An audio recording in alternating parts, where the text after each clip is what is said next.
Welcome back to Coachology in 20, the space where we discuss coaching concepts in 20 minutes. If you're tuned in, please say hi. Let me know where you're tuned in from. And if you're new to coaching, get your tablet ready, get your notebook ready, get ready to take some notes. This is going to be new concepts to you. If you're an experienced coach, then please get ready to share your wisdom, share your experience. Let's use this space to learn from each other. And for those experienced coaches that think they're really great, maybe you've been in the industry for a year, 2 years, 5 years, then I've got a test for you at the end of today's session around our topic of questions in coaching. So please stick around if you're an experienced coach to test your knowledge around the questions that you're asking your clients. I can see we've got Adele tuned in. Thank you so much for being here, Adele. It's great to see you here every week. Razan, it's also wonderful to see you here every week as well. Thank you so much for being here. I'm looking forward to both of your inputs here whilst we talk about questions in coaching. So as I mentioned, we're going to be talking about the types of questions in coaching, what questions we should avoid as a coach, what types of questions we should adopt as a coach. And then I'm going to go through a bit of a test with you so you can start to put some questions that I'm going to ask you that are coaching style questions. And you're going to have to tell me whether you think it's a leading question or a non-leading question. And we're going to have a bit of a discussion why. A lot of coaches, when you're experienced, we still fall into the trap of asking leading questions. A lot of coaches, when you get into coaching, you generally come into it because people come to you for advice. And one of the biggest eye-openers that we have as a coach is that we don't actually give advice as a coach. And it's been a lot, we've observed this a lot of coaching minds. I've observed this a lot in my own practice when I first started, is that jump between not giving advice and asking questions is quite difficult.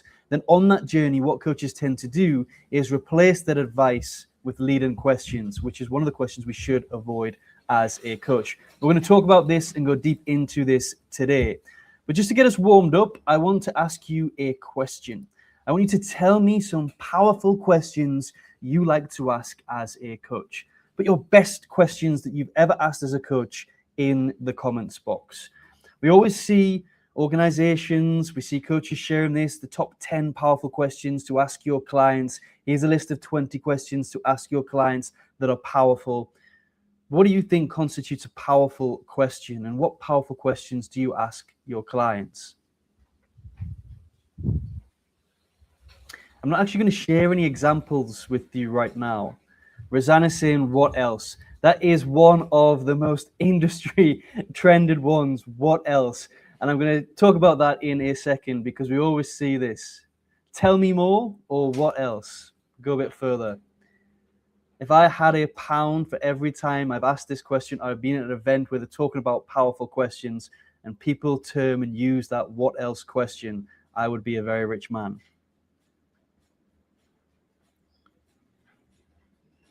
I'm not going to give any examples, and it's all going to come clear why I'm not giving examples in a moment.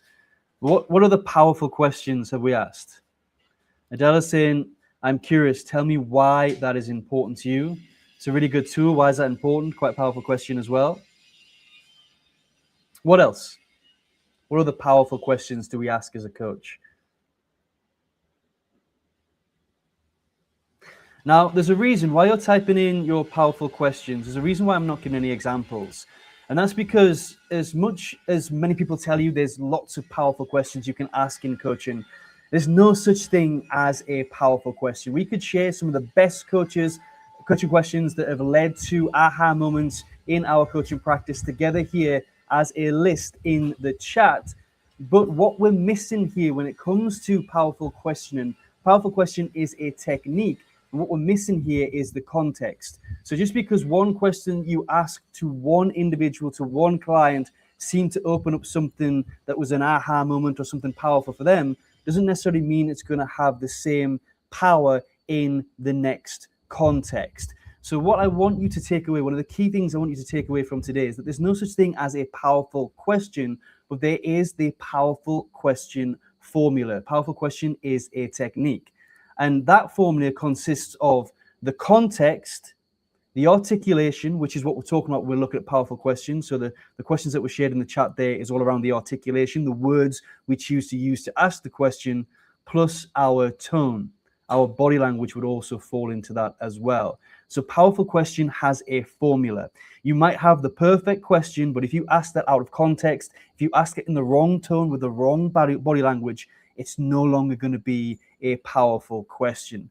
And if you want to work your way to becoming an experienced professional coach and you really want to ask powerful questions, then you need to work on all three of these areas. You need to spot the right context for the right question. You need to be able to articulate your question in a way that isn't compound or double-barreled, in a way that is clear for your clients to understand. And you also need to have the right tone and body language in that context as well, for the question to come across as being powerful. So there's lots of great questions we can ask. We can practice articulation. We can share ideas on the questions that we ask our clients.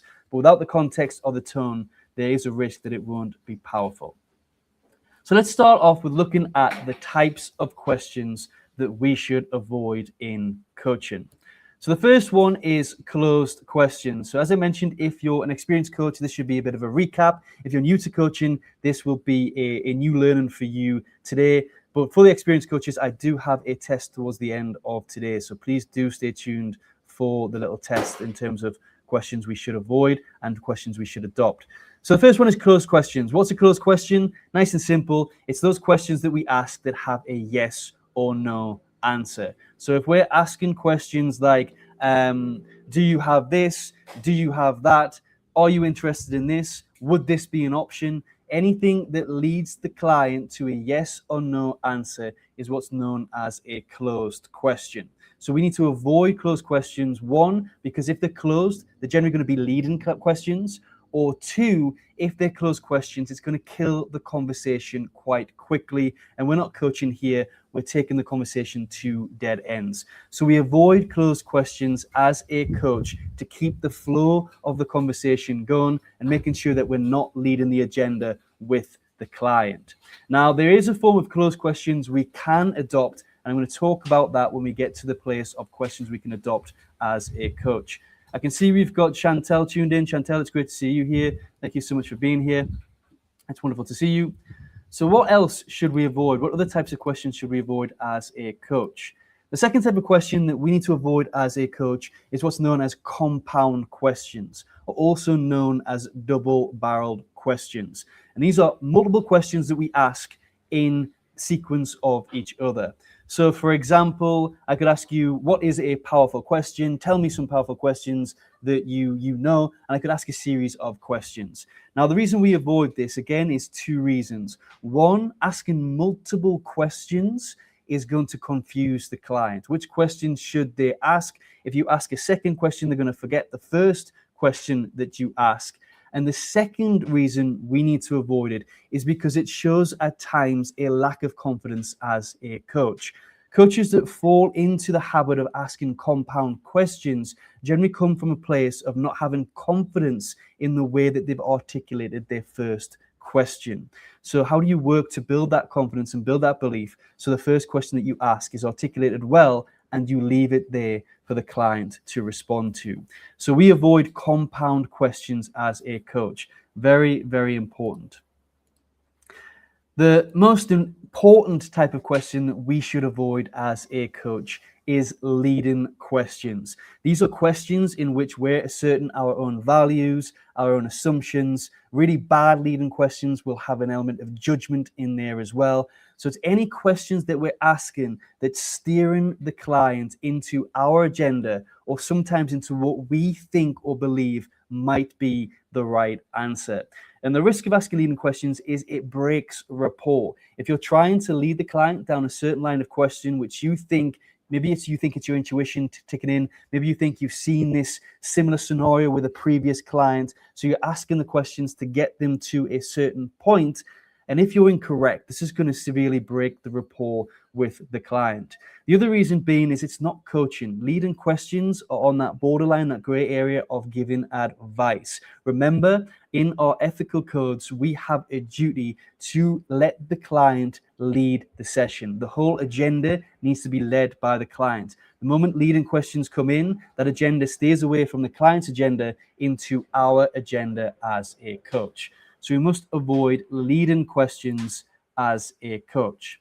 And finally, the fourth and final one I'm going to talk about today, the type of question that we should avoid as a coach, is what's known as rhetorical questions. So these are questions that we ask for a bit of impact or a bit of emphasis that don't require an answer. So I could say, that sounds really great, doesn't it? That doesn't need to be asked. That doesn't it requires an answer. It's a rhetorical question. I could say that was really powerful, right? And that right or doesn't it, those little bits that we add on the end of a statement that we make that statement a rhetorical question that doesn't require an answer. And remember, we don't do this as a coach. We don't ask rhetorical questions because, one, they're redundant. They don't have any terms of response. It kills the line of conversation. And second of all, it can also our way of putting in our assumptions, our judgment, and also our thoughts and advice. We might be giving our opinion and then saying, is that right? Now, I'm going to talk about that because is that right can be used in different contexts as well, where we're not giving our opinion, when we're looking at clarity. We'll talk about that in a moment. So the fourth type there is rhetorical questions. I can see we've got a spike of people just tuned in. So we've just looked at the four types of questions that we should avoid as a coach. The first was open, the second was compound, the third was leading, and the fourth is rhetorical. Now, those are the questions we need to avoid as a coach. Let's look at the questions that we should adopt as a coach. Coaching questions that will help us move the conversation forward and keep the flow of conversation with our clients. So first of all, open questions. We talked about closed questions. What's an open question? It's your why, what, where, when, and how questions. Any question that starts with one of those five is generally going to be an open question. It's a curious question that's going to lead the not lead the agenda, but it's going to open the client up to sharing more information and leading and guiding the conversation to be more structured and more constructive rather than a series of closed questions. So why is that important to you? How do you think this might look for you in the future? What is it that happened here? I'm just thinking off the top of my head here, but it's the why, where, what, where, and how. I said where, how, when there, so it's when and how. I said where twice there. So those are your open questions. The second type of questions are that we adopt as a coach is what's known as hypothetical questions. And these are one of my favorite types of questions in coaching. And generally they start with the word if. So if you're thinking about hypothetical questions, any question that starts with if, as long as we're not giving context, guidance, and advice within the next bit that follows that, it's generally a hypothetical question. And hypothetical questions are questions that take the client out of their current thinking, the current scenario, the current situation, and puts them into a hypothetical situation, a situation that hasn't happened, a different area, different perspective of looking at something. So when we ask those questions, we move them into that hypothetical space. It helps them think differently. It helps them start to think about things from a different perspective. One of the most famous types of hypothetical questions that is talked about in our profession that a lot of people learn is what's known as the miracle question. Let me know if you've heard of the miracle question in the comments box. I talked about this before as well on one of my lives, but I like to call this the magic wand question. So miracle question, magic wand. And basically it's a hypothetical question that if you woke up tomorrow and a miracle had happened and you'd achieved this goal, what's the first thing you would notice? Or if you had a magic wand and we could wave this magic wand and what you wanted happened, what's the first step that led you to that? Something along the lines of putting them into a hypothetical question. If you notice, for those of you who are on our program at Coaching Minds, we have our coaching psychology module 3, which looks at cognitive behavioral coaching and also transactional analysis. A lot of the models that you use in cognitive behavioral coaching are hypothetical models that are there and framed to put our clients into a different perspective, into a hypothetical situation that helps them change their perspective. So hypothetical questions are a big one. Another one that I love, and this is great to help you measure and for the client to measure how they're feeling, where they're at, is scaling questions. Scaling questions are simple. On a scale of 1 to 10, 1 to 5, 1 to 100, whatever feels right for you, let me know how you feel about this. On a scale of 1 to 10, how productive do you currently feel? So you might be working with a client that is working on productivity. You might want to start to get a measure of where they're at right now. And then the scaling question is something you can come back to at the end of the session, at the end of the coaching relationship, to see how they're feeling about their productivity or their goal right now. So scaling questions are there to help us measure how the client is feeling themselves. So we don't give them scores as a coach. We're not there to give advice or tell the clients where they're at, but we can ask those questions so we can get a gauge on how they're currently feeling about their goal. And then when we're working through the coaching, we can use these as temperature checks and also to see how maybe they've progressed in terms of their feelings. Scaling questions are really great ways to introduce and start to measure the impact of our coaching. A lot of coaches fall into the trap that we need to give a feedback survey. How was I as a coach? How did you find that? What useful things did you get? Scaling questions are an indirect way of actually objectively measuring your coaching sessions, which is a better way than just seeking feedback. You can observe the progress of your coaching by asking questions like, what has been your key takeaway from today? On a scale of 1 to 10, how useful have you found our session? Something like that at the end of your coaching. What other questions should we adopt? The final one today, so the fourth one, there's lots of other questions. I've seen Adele mention reflective style questions. There's lots of other questions, but I don't have time in 20 minutes to cover them all. But the other one I want to talk about, because we need to be clear on this, and we're using the word as well, so another way of clarity, but clarity questions. So we can adopt clarity questions, and we should do, because that is a way that we can check that we're on the right page with our clients. And it's a way of checking we've understood the information that has been relayed to us or shared with us. So whilst we don't ask open questions, that's something we avoid. The only time we can ask a closed question is, sorry if I said open there, my mind's a bit crazy, I've had so much on today. So we avoid closed questions. The only time we can ask a closed question is when we are seeking clarity as a coach. So the client might have shared lots of information with us. We want to reflect that information back so we understand correctly. So for example, you shared that you want to work towards this promotion. There's a few issues with skills that you lack right now that you want to work on, and also you want to build up your confidence. Have I understood that correctly? That's a yes or no closed question, but it allows us to clarify that we've understood the information that has been shared with us. And it's good practice to do this, as I mentioned, to show that we're on the same page and we're understanding correctly what the client is sharing with us. So we're not making assumptions, our own judgment, and that can help us keep the conversation, the coaching conversation on track. Now, I've got a bit of a test for everybody who's tuned in, whether you're watching the replay, whether you are tuned in right now. I want you to engage with this little exercise that I've got.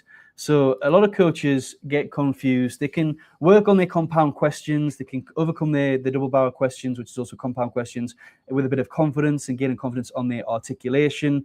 They can move away from closed questions to open questions. But one of the things that we often observe a lot here at Coaching Minds is stepping away from those leading questions and fully understanding what a leading question is and a non-leading question is. So I'm going to be putting up some questions for the final little bit of part of today's session. I'm going to be putting on some questions onto the screen, and I want you to tell me whether you think it's leading or non-leading, and then we're going to have a discussion why. So the first question, do you think that your fear of failure is actually what is holding you back from starting this project? What do we think? Do you think that your fear of failure is actually what is holding you back from starting this project? Is it leading or non-leading? Put it in the comments box. Let me know your thoughts. And we're all here to learn.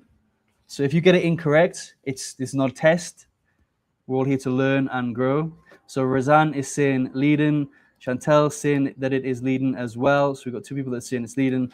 That's correct. So this is actually a leading question. So I'm going to go back to that slide as well. So it is leading.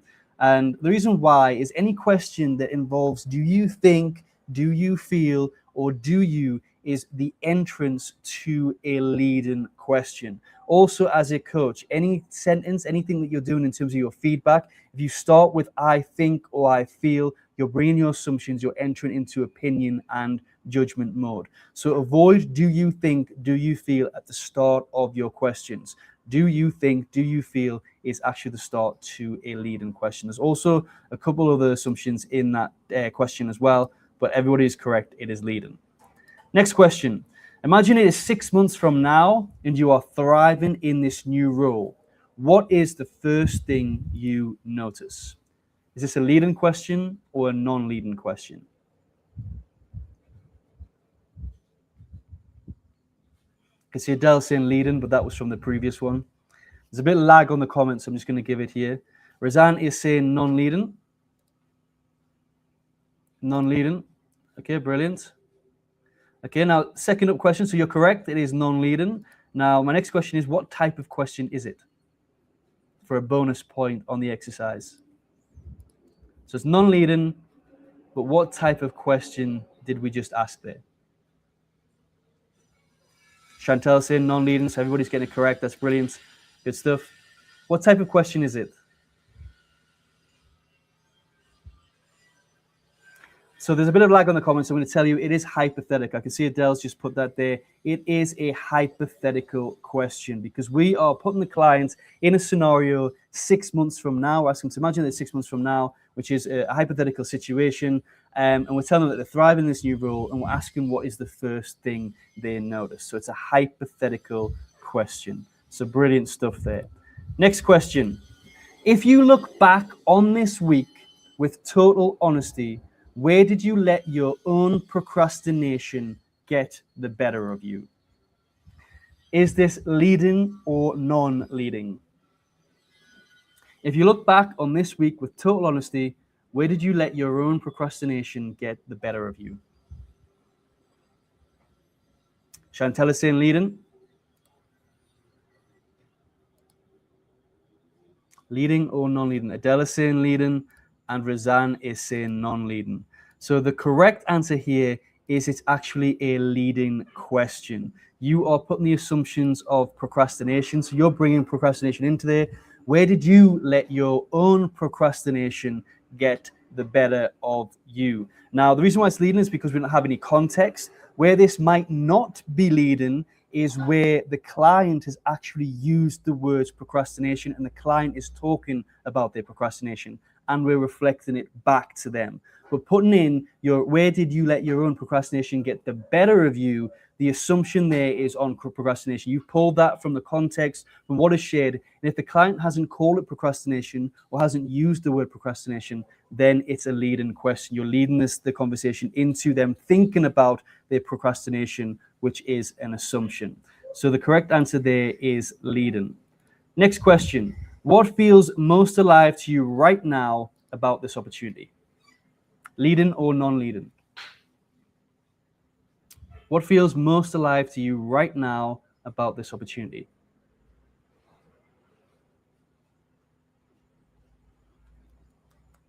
What do we think? Del saying non-leading, Razan saying non-leading, everybody saying non-leading.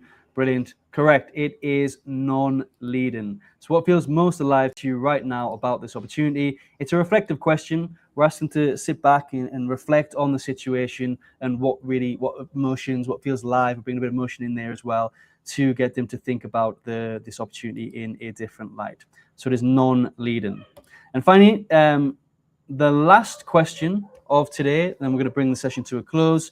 Leading or non-leading, what is the most courageous step you could take this week?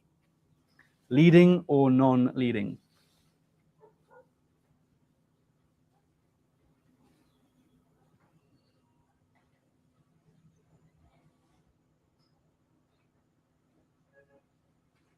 What is the most courageous step you could take this week? Chantal is saying leading.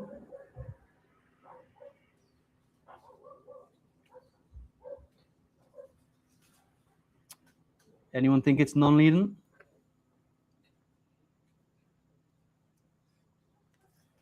So a couple people leading. Adele is saying non-leading. So the correct answer here is it's actually a leading question. Why? Why do we think this? So this is the most tricky one here. Why do we think this is a leading question? So what is the most courageous step you could take this week?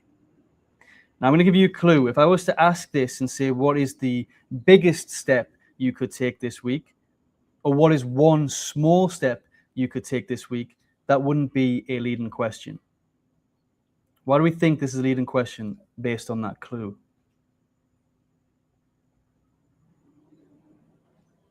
Let's see if anybody's putting in the chat. So Razan saying it depends on the content. It does. And Chantel saying courageous. Razan saying courageous. Courageous is an assumption. So if we ask, for example, what is the biggest step or a small step you can take, this is something that can be measured. We're asking them to come up with a biggest step. It's a measurable word that we can put in this. But courageous step is inserting an assumption that the step that they have to take needs to be courageous. It doesn't necessarily have to be courageous. It's actually imposing a little bit of one of our values if we think the steps that they have to take needs to be courageous. But as Razan said, it does depend on the context. But again, if they're not using the word courageous, maybe the context is still around fear and they need to overcome their fear and take a large step, we still should be playing back the words that they use. So the only way in which this would be a non-leading question is if the client themselves had used the word courageous. Courageous is an assumption where biggest step is something that can be measured. We're not saying, if they come to their own conclusion of what a big step is, what a small step is. But when we say courageous, it's an actually assumptuous word, and it actually imposes a little bit of value. So we might think courage is a great thing that we need. Courage might not be in their values. It might not be something they see. So, for example, if a coach came to me and told me that what courageous step, I would sit back and think, there's nothing needs to be courageous about this. I just need to take steps. I just need to move forward. So again, it's a sumptuous word. So be very careful on the language. Leading questions get tricky. Reflect and think about in your practice when you're asking questions whether or not it was leading. We're here at Coaching Minds to help you. So when you submit your assessments, we pick these up and we feed them back to you on how you can reword this. But just be careful with the language that you're using in your space, so you're not inserting assumptions, making sure you're playing back the words that the client is sharing to you, and you're thinking about the context. So I just want to say thank you to everybody who's tuned in. If you're not part of Coaching Minds and you want to learn more, we do have a free resources page on our website with some tools and things that you can do. You can get free access to our ebook to read as well, Coaching Essentials. If you want to learn between these Coachology sessions, all you have to do is scan the QR code in the top hand corner here, and where it says more info. This will give you free resources. And if you're interested, maybe you like a hard copy, a hardcover of something, you can scan this QR code here. This will take you to Amazon and you can purchase our Coaching Essentials book. It's £12.97, so it's not going to break the bank. And I always recommend people, before you invest thousands or hundreds of pounds into a coaching course, this book is designed to help you to understand whether or not coaching is right for you. The last thing we want at Coaching Minds is for people to invest in our profession lots of money and find out that it's not for them and find it difficult to get that cash back. So please do check out our resources first, and then if you're interested further, purchase the Coaching Essentials book. So huge thank you to everybody who's tuned in, everybody who's watching on the replay. Thank you to Chantel, Razan, and Adele for their engagement with our questions and everything we've asked today, a little exercise of leading and non-leading. It's not always easy. Hopefully today has shown you that there's always room to improve with our questions. I'm still working on reflecting and building my questions and how I can ask better questions with the way in which I articulate. So we're all learning, we're all growing, but this gives us an idea of what to think about. So thank you to everybody who's tuned in. I look forward to seeing you in our next session next week. See you all very soon. Have a wonderful rest of the week ahead.